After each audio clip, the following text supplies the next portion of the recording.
एभली एक अभावनीय घटना जाजपुर अंचल आतंक सृष्टि करिछि। लता को 3 वर्ष हेब प्रेम करुथिला राजा घर उठाई आनी प्रेम विवाह करी कुआखिया बजार एक भड़ा घरे रोथिला। सबु समय उभय मध्य तीर्थता सृष्टि होउथिला। हेले आज राक्षस स्वामी राजा लता को जीवन मारिदेला। सूचना अनुसार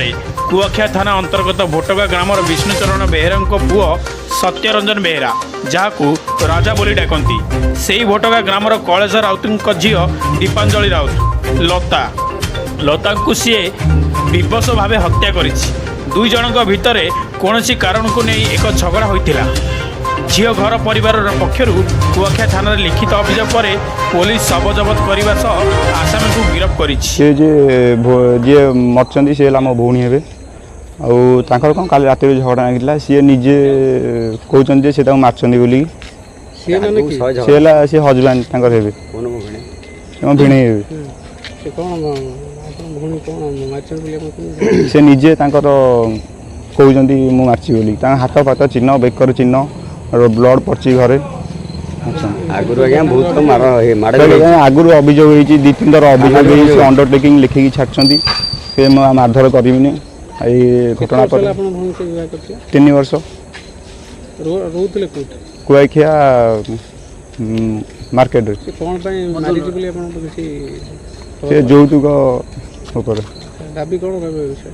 फाँसी दि जाऊ जज से झील को से औषध मूलिया कर घिटी आसला घिटी आसला कोर्ट घर ये कलापर आम जिते चाहलु नापी भी माने नहीं पार्लुन झील को आउ से ये रुहती ये करते एमती मझे मझे गंडगोल हुए एमती भी 2-3 थर हो 2-3 थर है कोर्टे मैंने थाना आसी आम विरुद्ध एफआईआर करूँ आमर जो आम झील घिटी आसला से आम गोटे एफआईआर करूँ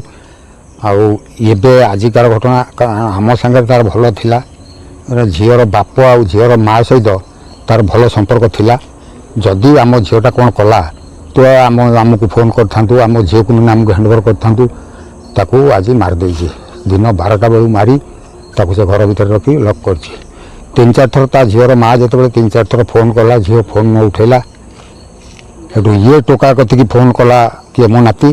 सी टोका कहला कहला मु बाहर अच्छी मु घरे नहीं तापर ये कौन कला आम जो नाती जाइक देखला बेलू झील मर्डर होती कटा होती बेक कटा होती सी गोटे आरी धरिकी ठिया होती देखिली गोटे बेगर छुरी आरी सब पुरैकी सी तार आम आसी पहुँचला बेलू सी तार गोटे आम्बुलांस डाकी ले जावाई बस आम एटू कौन देखिकी सागे सागे से घर भर बंद कर रखिलु बंद कर रखिकी थाना एफआईआर कलु पुलिस जाकि घंटाए पर पुलिस जाए पहुँचले पुलिस पहुँचे आम आज्ञा से भाई लोक को आज आम झील को मर्डर कर लोक को फाँसी हो दरकार फाँसी है आम खुशी हो।